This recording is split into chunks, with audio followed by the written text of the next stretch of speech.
Hey guys, welcome. Hope y'all are doing awesome. Today we're going to be debriefing the bishop that was stabbed over there in Sydney, Australia.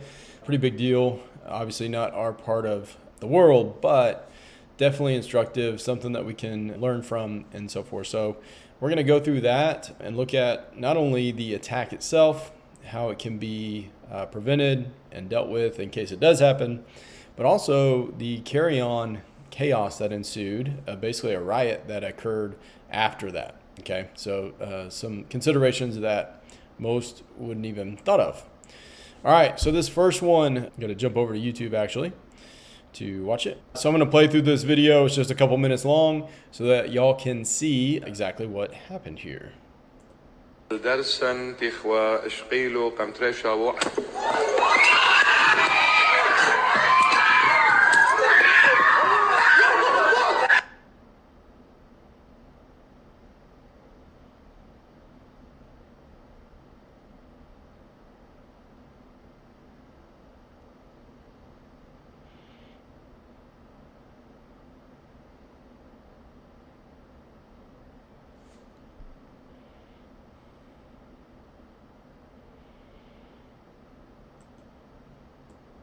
Possibly shot dead.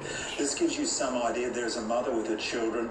People now there's All right, so it then jumped to the mall in Sydney. There was a recent mall attack involving a knife there as well, where 6 people were stabbed, women were stabbed. I'll break down what I think about the attack itself, but just real quick, one more time, you can see the knife was not actually out. So those initial stabs were not with the knife blade out. You can see once the bishop goes to the ground, he looks at his hand because that's when he's trying to figure out why is this thing, the blade not out.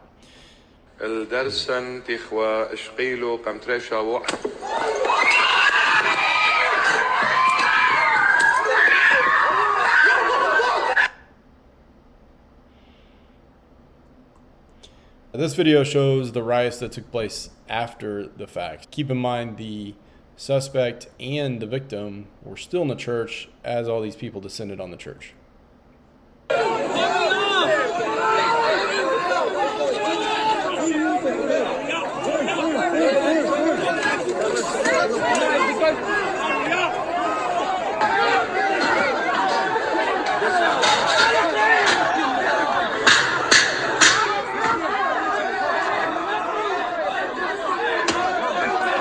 Here in Wakefield, where police have had to jump the fence, they're armed with their pepper spray, that's out. There's people jumping the fence, the roads are all blocked, there's lots of people here.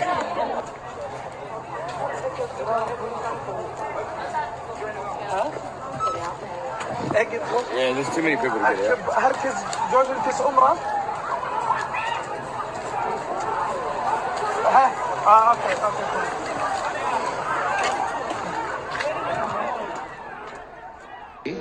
There has been a video circulating in TikTok and I don't know where else saying that the bishop has 2 weeks to live. Right now, there's someone in a car that must be injured. The police have swarmed right into this location. There's a police helicopter as well, and right now police are helping this car get away, but it appears that there's someone inside the back of the car who is lying down in the back.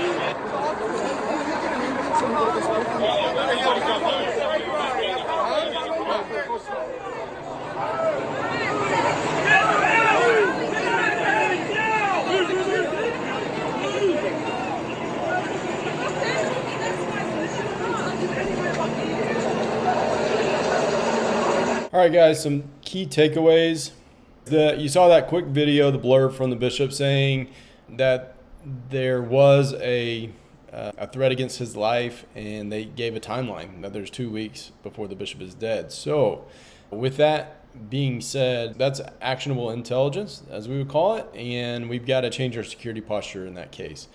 Treating the bishop at that point as a protected person and having teams and an ability to respond quickly, evaluating social media and so forth to see if there's any red flags that are coming, but definitely having a heightened sense of awareness and a response if something like this were to happen.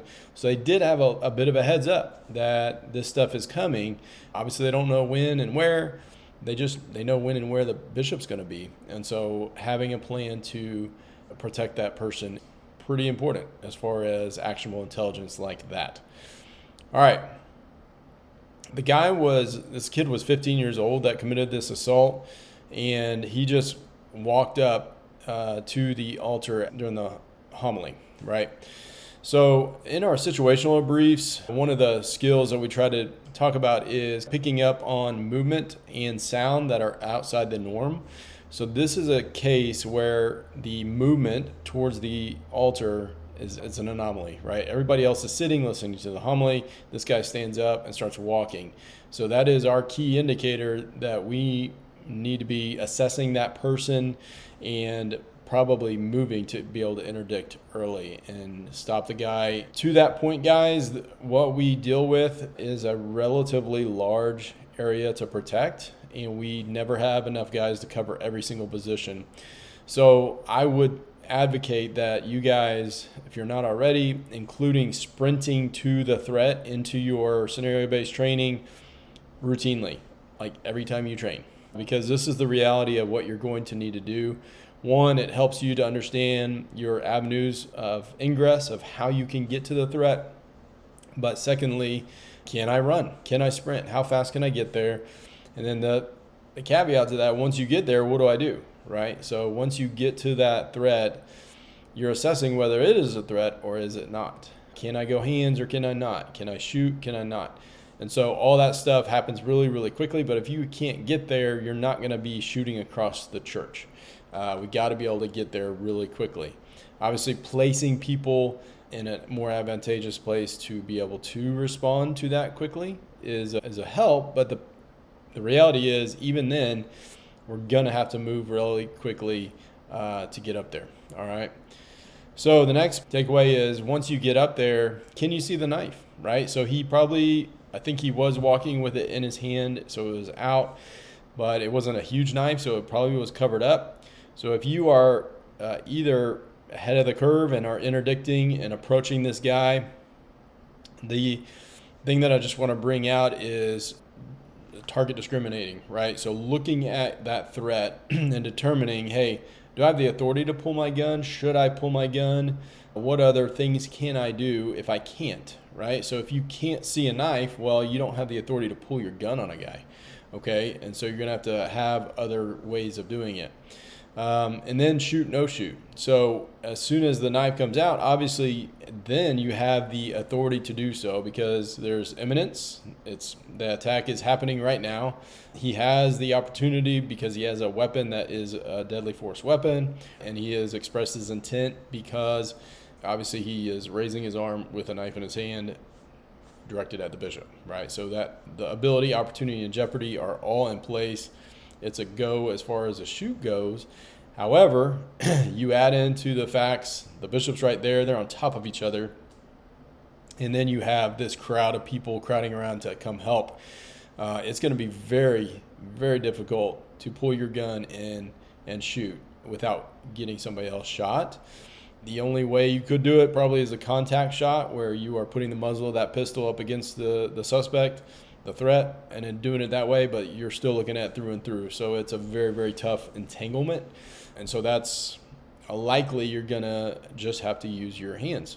So that's my next point is soft hand skills. So being able to protect yourself and others without a gun, right? So we focus on the gun, can we shoot, and all that good stuff.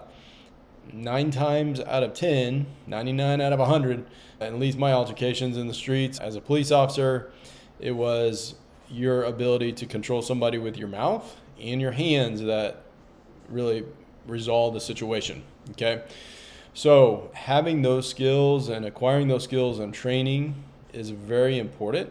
And this is a case in point where it is a deadly force action. You have enough to authorize deadly force, but the reality is you don't probably have the opportunity because of the carry-on effects, right? Like shooting the bishop, somebody else in a close quarter entanglement is a really, really tough. So being able to control that person, control their armed hand and so forth are skills that are really important. All right. The next point I want to bring out is treating the wounded, right? So it's a chaotic situation. Once you get it under control, you do want to consider containing the suspect, right? At that point, depending on your environment, how long it's going to take law enforcement, that may be a case where you zip tie this kid and actually handcuff him. We only do that. We're not making an arrest or anything like that. We do it in order to protect yourself and others, okay? Anytime you do zip tie, you don't leave him face down. You put him in the recovery position on his side or sitting up. Once that's happened and they're contained, at that point, then we can start treating the wounded, right? So start with the priority of life is parishioners, then guardians, and then last is suspect. So treat in that order or provide your resources in that order, okay? So we would treat the bishop. If there's another person or parishioner who's hurt, let's treat them. And if we got resources for the bad guy, we'll treat them as well, okay?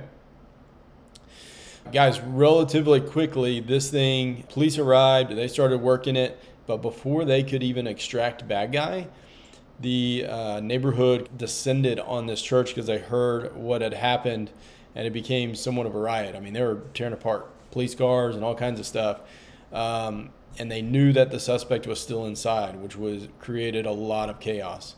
So obviously, at that point, it really is a police response, but you guys as guardians will be key in providing law enforcement intel on the building, where egress routes and so forth, so that they can figure out plans to extract that bad guy, to get him out, and then also get our wounded to the hospital. So they've got a lot to deal with. You guys will be a wealth of knowledge as far as that goes. So it's obviously their priority as far as protecting the church and you guys. However, being available and able to give intel and help them out as they create plans to be able to deal with that amount of chaos. So that's pretty important. All right. So those are my hot takes on this bishop stabbing. A really bad deal. Thanks be to God that knife was not actually activated, and he suffered some non-life-threatening wounds, but it could have been much, much worse. So thankfully he lived. So knives aren't fun, guys. pretty nasty weapons. So guys, debrief this with your folks. Talk about it on Sunday. Hey, what would I do? Do I have the capabilities to deal with something like this? How do we deal with multiple people? How do we deal with other people? So there's a lot to unpack and discuss within your particular church and protected environment. Like, how does this look here? Guys, keep your eyes and ears open. Stuff's going crazy in the world, so fully expect bad stuff to get over here in the United States. It's just a matter of when, not if. Be safe, guys. All right? God bless.